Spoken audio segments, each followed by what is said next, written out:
तेणु से आमे कौन करूँ सब खाली स्त्री की चेकअप करूँ ना स्वामी की भी चेकअप करवाटा जरूरी। बहुत जगह सब कौन करते कपल मैंने आगे स्त्री की बेसी इंपोर्टेंस देना कि मो स्त्री देख कौन असुविधा है सी जब ठीक थी ताले मोर देखी नहीं सेमती नहीं आपण यहाँ हूँ आपणकर प्रोब्लेम आप दंपति प्रोब्लेम एथेर दुई जन इक्वाल रेस्पॉन्सिबल हवा कथा एवं डाक्तर पाखे जाई निसंकोचरे दुई जन जाक परीक्षा कर नवा कथा। यहाँ गोटे भारी उपादेय कथा जोटा मुझे कहली यहाँ सब मन रखिए। आ चतुर्थ कथा गोटे कहना चाहूँगी जे आपण प्रथम चॉइस करेंगे जे मु कौ डाक्तर परामर्श नेबी दंपति से माने बाहाघर गोटे वर्ष ठू अधिका शारीरिक संपर्क रखिए चेष्टा करेंगे पिलाटे आदि पिलाटे कनसीव है ताहले आमे ताको सफर्टाइल कपुल बा इनफर्टाइल कपुल बोली कहूँ। बहुत समय कौन हुए आम पाखक दंपति मैंने आसती से कहते आगे आम 3 मास 4 मास है चेष्टा करूँ पिलाटे रोनी आउ एत कि व्यस्त हबार ना बाहाघर अति कम गोटे वर्ष 2 वर्ष पर्यंत आपण हिसाब से चेष्टा करेंगे जदि से कनसीव न कले ताहले आपण डाक्तर परामर्श नवा उचित। द्वितीय कथा है आपण सब विशेषज्ञ मानकर परामर्श लिंतु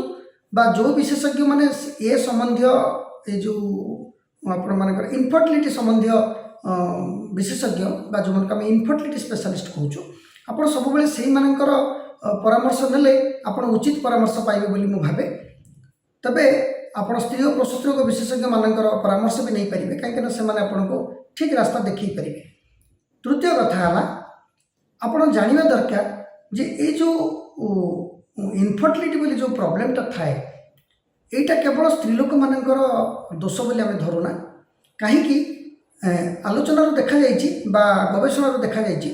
जदि 100टी इनफर्टाइल कपुल को आम नौचु पाखापाखि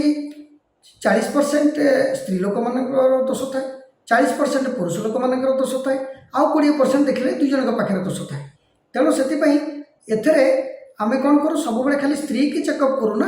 स्वामी की भी चेकअप करवाटा जरूरी। बहुत जगह सब कौन करते कपल मैंने आगे स्त्री की बेसी इंपोर्टेंस देना कि मो स्त्री देख कौन असुविधा है सी जब ठीक थी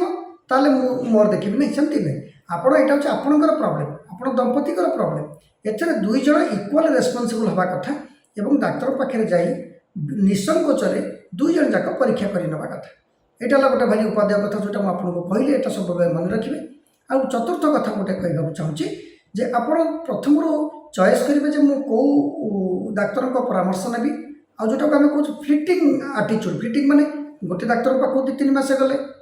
सेठी धर आपंकर किसी सफलता मिललानी पुणी डेई गले आउ गोटे डाक्तर पाखक सेठी सफलता मिललानी तापर आउ गोटे डाक्तर पाखक गले या द्वारा कौन हम दास हेले मूलर गा भाया आप जो डाक्तर पाखे पहुँचे से तार प्रथम ता हिसाब से चिकित्सा आरंभ करेंगे। एथपाई आपको धैर्य धरवा बहुत जरूरी कहीं एमती ना कि आप डाक्तर को देखा करेंगे आउ से स्वर्ग तोड़ी आनिक आपको सागे सागे संतान देदेवे ए प्रकार जिनस यहाँ नुह।